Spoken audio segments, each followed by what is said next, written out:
आदरणीय मेरे प्रिय दोस्तों और भक्तों, आपके समक्ष आज गंगा जी के तट पर किए जाने वाले दानों की महिमा के बारे में यह सूक्ष्म वृत्तांत आपके समक्ष रख रहा हूँ। दोस्तों, लगभग 10 मिनट का होने वाला यह सूक्ष्म वृत्तांत है। गंगा जी के तट पर किए जाने वाले दान, उनकी क्या महिमा है, आपको क्या फल मिलेगा। दोस्तों, यह बहुत ही अच्छा, बहुत ही सुंदर वृतांत है, आपके काम का है। जो कोई भाई बंधु गंगा नदी के दर्शन करके आते हैं, गंगा स्नान करते हैं या वहाँ तर्पण, पूजन या विविध प्रकार के वहाँ जाकर दान करते हैं, उनको क्या फल मिलते हैं। तो दोस्तों, बहुत ही सुंदर वृतांत है, आपके जानने लायक है। आपसे विनती है कि बने रहिए इस वृतांत के अंत तक।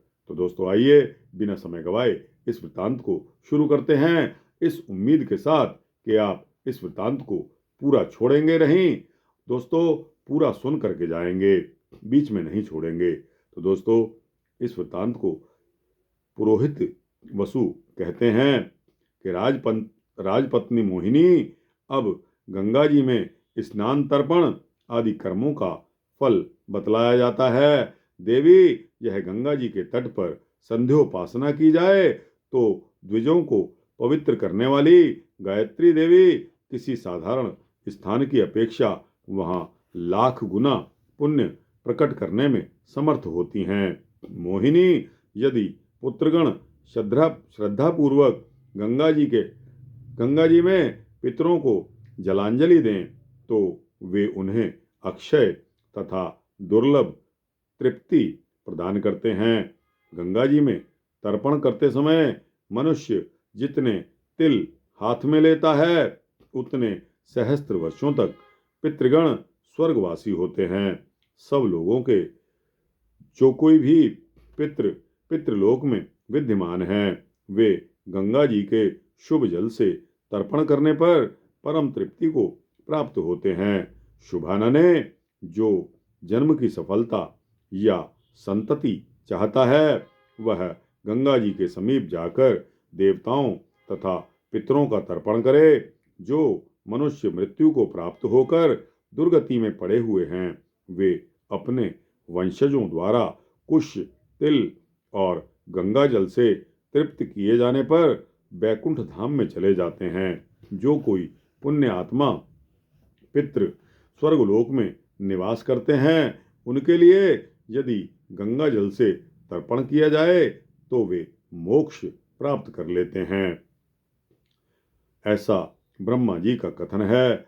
जो मनुष्य गंगा जी में स्नान करके प्रतिदिन शिवलिंग की पूजा करता है, वह निश्चय ही एक ही जन्म में मोक्ष प्राप्त कर लेता है।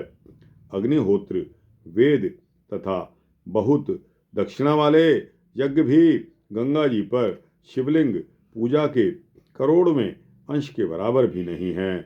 जो पितरों या देवताओं के उद्देश्य से गंगा जल द्वारा अभिषेक करता है, उसके नरक निवासी पितृ भी तत्काल तृप्त हो जाते हैं। मिट्टी के घड़े की अपेक्षा तांबे के घड़े से किया हुआ स्नान 10 गुना उत्तम माना गया है। इसी प्रकार अर्घ्य, नैवेद्य, बलि और पूजा आदि में भी क्रमशः समझने चाहिए। उत्तरोत्तर पात्र में विशेषता होने के कारण फल में भी विशेषता होती है। जो धन होते हुए भी मोहवश विस्तृत विधि का पालन नहीं करता, वह उस कर्म के फल का भागी नहीं होता। देवताओं का दर्शन पुण्यमयी होता है। दर्शन से स्पर्श उत्तम है, स्पर्श से पूजन श्रेष्ठ है और पूजन में भी घृत के द्वारा कराया हुआ देवता का स्नान परम उत्तम माना गया है। गंगा जल से जो स्नान कराया जाता है, उसे विद्वान पुरुष घृत स्नान के तुल्य ही मानते हैं। जो तांबे के पात्र में मगध देशीय माप के अनुसार एक प्रस्थ गंगा जल रखकर उसमें दूसरे दूसरे विशेष द्रव्य मिलाकर उस मिश्रित जल के द्वारा अपने पितरों सहित देवताओं को एक बार भी अर्घ्य देता है वह पुत्र पौत्रों के साथ स्वर्गलोक को जाता है। जल, क्षीर, कुशाग्र, घृत, दधि, मधु, लाल कनेर के फूल तथा लाल चंदन, इन 8 अंगों से युक्त अर्घ्य सूर्य के लिए देने योग्य कहा गया है। जो श्रेष्ठ मानव गंगा जी के तट पर भगवान विष्णु, शिव, सूर्य, दुर्गा तथा ब्रह्मा जी की स्थापना करता है वह अपनी शक्ति के अनुसार उनके लिए मंदिर बनवाता है। उसे अन्य तीर्थों में सब करने की अपेक्षा गंगा जी के तट पर कोटि कोटि गुना पुण्य प्राप्त होता है। जो प्रतिदिन गंगा जी के तट की मिट्टी से यथाशक्ति उत्तम लक्षण युक्त शिवलिंग बनाकर उनकी प्रतिष्ठा करके मंत्र तथा पत्र पुण्य आदि से यथासाध्य पूजा करता और अंत में विसर्जन करके उन्हें गंगा में ही डाल देता है, उसे अनंत पुण्य की प्राप्ति होती है। जो नरश्रेष्ठ सर्वानंददायिनी गंगा जी में स्नान करके भक्ति पूर्वक ओम नमो नारायणाय, ओम नमो नारायणाय, ओम नमो नारायणाय इस अष्टाक्षर मंत्र का जप करता है, मुक्ति उसके हाथ में ही आ जाती है। जो नियम पूर्वक 6 मास तक गंगा जी में ओम नमो नारायणाय, ओम नमो नारायणाय इस मंत्र का जप करता है, उसके पास सारी सिद्धियां उपस्थित हो जाती हैं। जो गंगा जी के समीप प्रणव सहित नमः शिवाय, नमः शिवाय, नमः शिवाय मंत्र का विधि पूर्वक 24 लाख जाप करता है वह साक्षात शंकर के समान है। नमः शिवाय यह पंचाक्षरी मंत्र सिद्ध विद्या है, उसको जपने वाला साक्षात शिव के समान ही है, इसमें कोई संशय नहीं है। अपवित्र पवित्रो वा, इस मंत्र का जप करने वाला पुरुष पातक रहित हो जाता है। अपवित्र पवित्रो वा, गंगा जी के पूजित होने पर सब देवताओं की पूजा हो जाती है। अतः सर्वथा प्रयत्न करके देव नदी गंगा जी की पूजा करनी चाहिए। गंगा जी के 4 भुजाएं और 3 नेत्र हैं, वे संपूर्ण अंगों से सुशोभित होती हैं। उनके एक हाथ में रत्नमय कलश, दूसरे में श्वेत कमल, तीसरे में वर और चौथे में अभयदान है। वे शुभ स्वरूपा हैं।